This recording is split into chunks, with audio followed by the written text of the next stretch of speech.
My name is May Karwowski. I'm the CEO and founder of Obviously, an influencer campaign management platform. My name is Andra Duncan. I am owner and creative director of Andra Celeste New York, a women's contemporary clothing line. My name is Lauren Mangiaforte. I am a writer. I write novels, poems, and just now starting to write a play. Hi, my name is Nora Bustani-Jost.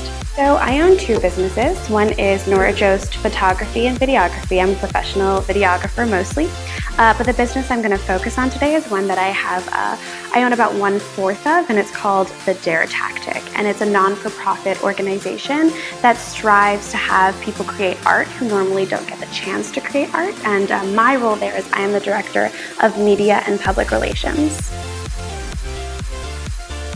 I started running social media for a guild group, and before that, a large agency. And then I realized that there was a real opportunity to do it on my own and to be able to lead a team and really build a business. So I just really kind of channeled on my passion there and launched the company.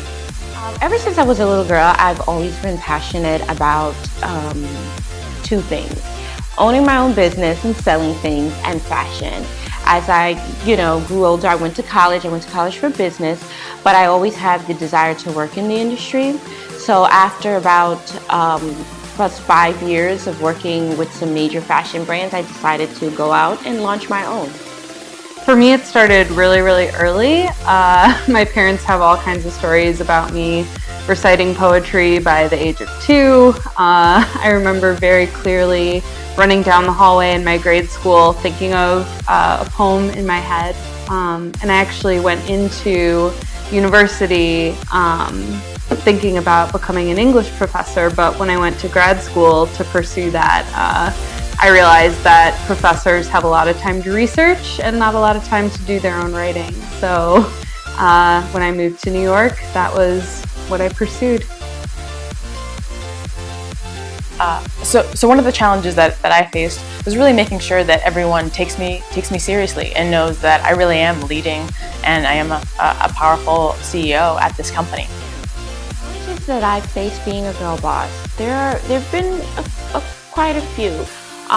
In the fashion industry, although it is, you would believe that it's an industry that caters to women, there are always obstacles. Starting a fashion business is extremely difficult. It's something that you have to have quite a bit of capital, and if you don't, you kind of have to run your business very lean and mean, which is what I do. You have to be extremely mindful of where you allocate funds because, within this industry, it's so, trends change and things are so cyclical that it can, once you get a handle on something, it can turn around and change if you're a business that follows trends like the fashion industry does. So I guess that would be one of my my biggest challenges, is just trying to stay ahead of the competitors who have way more resources than I do.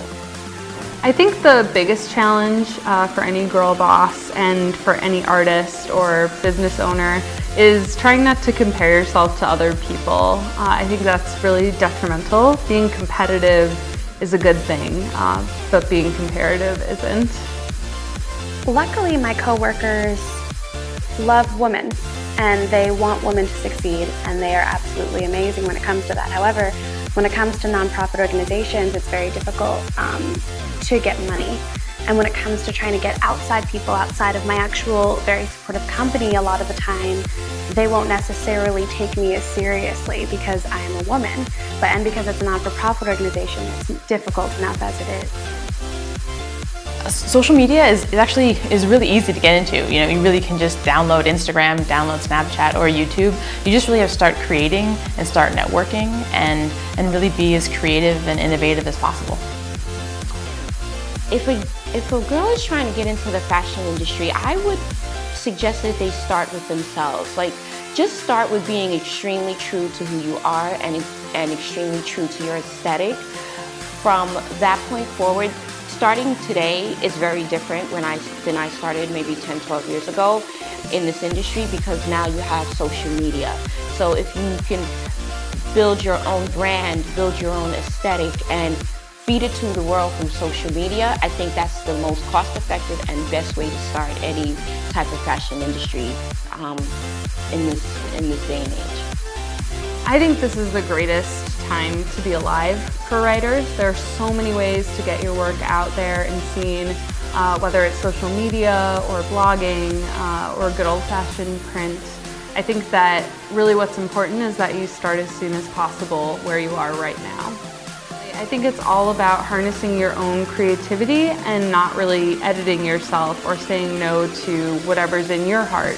What you want to write about might be different from what you perceive people want to read about, but that's no reason to not do it.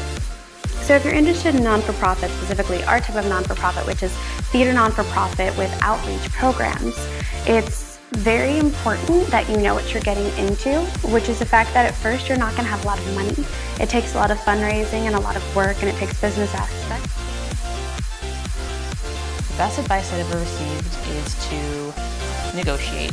I think it's extremely important. Sometimes, especially girls, will just tend to take what's given to them, but people actually really respect you more and think you do a better job if you really push back and ask for more. And if they say no, well, hey, but then they have your respect too. The best advice that I ever received would be persist.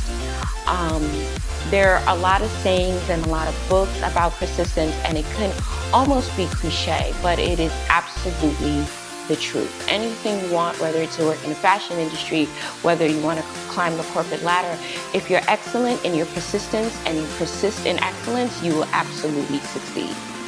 The best advice I've ever received is to tell people who you are and to tell them what you want. I think that, as cliche as it sounds, the best advice I've ever received is that it's okay to fail. And I've been told that by a lot of people. One thing that's just been so rewarding for me and being a girl boss is to really build something in the tech space. We're really building out a platform. We're listening to influencers, we're listening to brands, we're listening to all sorts of different clients. We're hearing what makes their life easier and translating that into what product really is the best thing for the market and how do we make the most money. So I think that's really the coolest part of what we're doing, is we're really building something. If you're interested in either working with us or for us, the Obviously website is obvious.ly. Come check us out for any information. Under Celeste New York is a women's wear contemporary label based in Brooklyn, New York. We currently sell in boutiques across the U.S. and online. We debut 2 collections per year, one in the summer, spring and summer, and then fall and winter. You can see our new collection at www.undracelesteny.com. I think it's really important to accept your whole self. So for instance, for me, I'm not only a writer, but I also work in marketing.